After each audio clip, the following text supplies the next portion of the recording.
है everyone, welcome back to my channel the Sumit sir. तो आज पार्ट 2 लेकर आया हूँ मैं। इसके अंदर हम पढ़ने वाले हैं कुछ ऐसे इंपॉर्टेंट इंडस्ट्री के बारे में जो आपके पेपर में आ रहे हैं। सो उसके पहले से मैंने लिख दिया और शायद 5 मिनट का ही वीडियो रहने वाला है, उससे ज़्यादा नहीं। तो सबसे पहले समझता हूँ एल्यूमिनियम स्मेल्टिंग के बारे में। एक एल्यूमिनियम इंडस्ट्री है।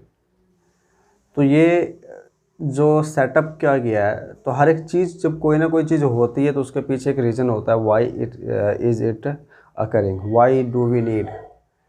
सो इसी में से एक एल्यूमिनियम स्मेल्टिंग की क्यों जो होता है, क्योंकि जितने भी एयरक्राफ्ट है, मीन्स एयरक्राफ्ट काफ़ी बार पूछा जाता है, जो एयरप्लेन का जो पहला बाहर का कवर है एयरक्राफ्ट का किस मेटल का बना होता है, एल्यूमिनियम का होता है। तो एयरक्राफ्ट हो गया, उसको बनाने में अटेंसिल जो हमारे घर में यूज़ होते हैं और वायर्स, इन सब जगहों पे सबसे काफ़ी ज़्यादा ह्यूज क्वांटिटी में एल्यूमिनियम का यूज़ है।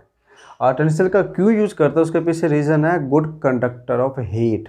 वहाँ पे इलेक्ट्रिसिटी रीज़न नहीं है, क्योंकि भाई इलेक्ट्रिसिटी, गुड कंडक्टर इलेक्ट्रिसिटी के रीजन के कारण वायर की तरह यूज़ करते हैं, लेकिन heat, good conductor of heat है, इसीलिए आर्टेंसिल का भी यूज़ करते हैं। काफ़ी शाइनिंग सरफेस रहती है और इरोजन लेस होता है। एयरक्राफ्ट में जो इरोजन नहीं होता, चमक रहा होता है, यही एक रीज़न है जिसके कारण यूज़ करते हैं। तो यूजेस इनका डिफरेंट, यहाँ पर डिफरेंट प्रॉपर्टी के बेस पर डिफरेंट यूजेस क्या गया। आपको पता है गुड कंडक्टर होता है एल्यूमिनियम, एक मेटल है तो मेलिएबल होता है, डक्टाइल होता है, इन्हीं सारी चीज़ें कारण। अब देखते हैं एल्यूमिनियम जो है कहाँ पे, ये वही होंगे जहाँ पे एल्यूमिनियम स्मेल्ट करने के लिए जो एल्यूमिनियम को पाने के लिए कहाँ पे है, जो इसके रॉ मटेरियल आसानी से मिल जाए, वहीं पे जो है इसके प्लांट्स इस्टेब्लिश किए गया है। जैसे कि उड़ीसा है, उड़ीसा सबसे नंबर 1 है, सबसे ज़्यादा प्रोडक्शन होता है बॉक्साइट का। वेस्ट बंगाल है, कर्नाटक है, केरला है, यूपी, उत्तर प्रदेश, महाराष्ट्र और तमिलनाडु। तो जैसे आपको पता है सबसे इम्पोर्टेंट और कौन सा है, बॉक्साइट। बॉक्साइट जो है ये एक और है है ना। तो इसमें से सबसे पहले क्या करते हैं, सबसे पहले हम एल्यूमिना निकाल लेते हैं। एल्यूमिना क्या कहता है, एल्यूमिनियम ऑक्साइड को कहता है एल्यूमिना। जब एल्यूमिना निकल जाता है तो उसके बाद इससे हमें एल्यूमिनियम मिल जाता है। तो ये 3 स्टेज में, अगर मान लो 6 टन के आसपास हमने बॉक्साइट लिया है, 4 से 6 टन के आसपास, तो हमें 2 टन के आसपास एल्यूमिनियम मिलेगा। तो दिस वाज एल्यूमिनियम स्मेल्टिंग। दूसरा है केमिकल इंडस्ट्री।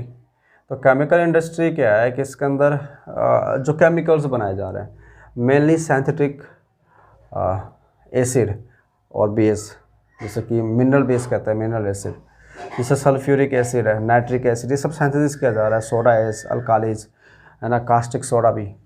तो ये सारे केमिकल इंडस्ट्री में डेवलप किया जा रहा है, क्योंकि इन सब का चीज़ों का भी काफ़ी सारा यूजेस है। जैसे कि अगर हम सल्फ्यूरिक एसिड का एक बात करें तो फर्टिलाइज़र बनाने में, सिंथेटिक रबर, उसके अलावा कार सब के जो बैटरी होती है उन सब में सल्फ्यूरिक एसिड का यूज़ होता है। प्लास्टिक्स, पेंट्स जो होते हैं, इन सब को बनाने के लिए सल्फ्यूरिक एसिड की ज़रूरत होती है। तो सल्फ्यूरिक एसिड को सिंथेसिस किया जाता है केमिकल इंडस्ट्री में।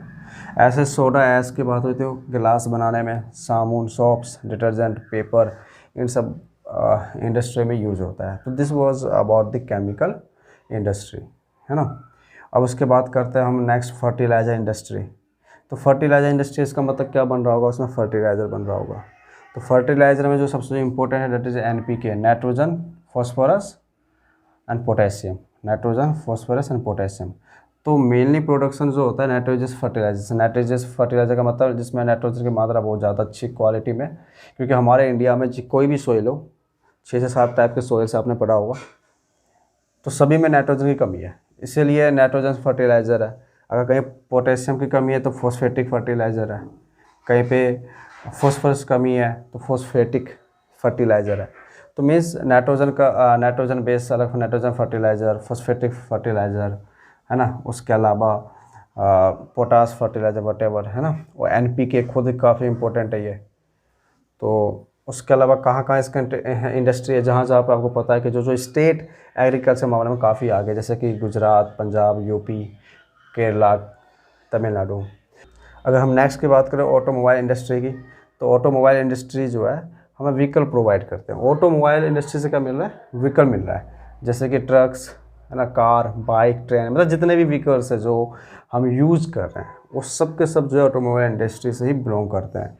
तो मेन एक कौन कौन सी जगह है जहाँ पे पूरे इंडिया में ये सब चीज़ें काफ़ी इंपॉर्टेंट है, और इम्पोर्टेंट सिटीज़ है जैसे कि दिल्ली, चेन्नई, कोलकाता, मुंबई, जमशेदपुर, गुरुग्राम, हैदराबाद, इंदौर, बेंगलोर, लखनऊ।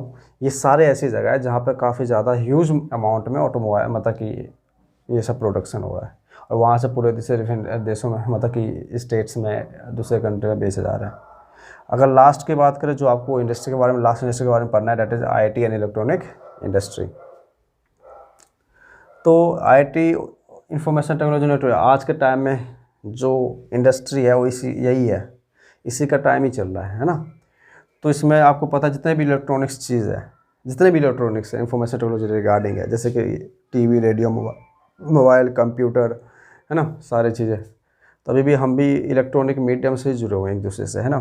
तो सारे चीज़ जो है इलेक्ट्रॉनिक और आईटी इंडस्ट्री में आते हैं। तो ये इंपॉर्टेंट कहाँ पे है, आईटी इलेक्ट्रॉनिक इंडस्ट्री ज़्यादातर वहीं जो ऑटोमोबाइल इंडस्ट्री जहाँ जाए ना, वहाँ पे आईटी इलेक्ट्रॉनिक इंडस्ट्री आपको आसानी से मिल जाएगी। इसलिए मैंने ज़्यादा नहीं लिखा, सिर्फ वही मुंबई, चेन्नई, कोलकाता और बेंगलोर।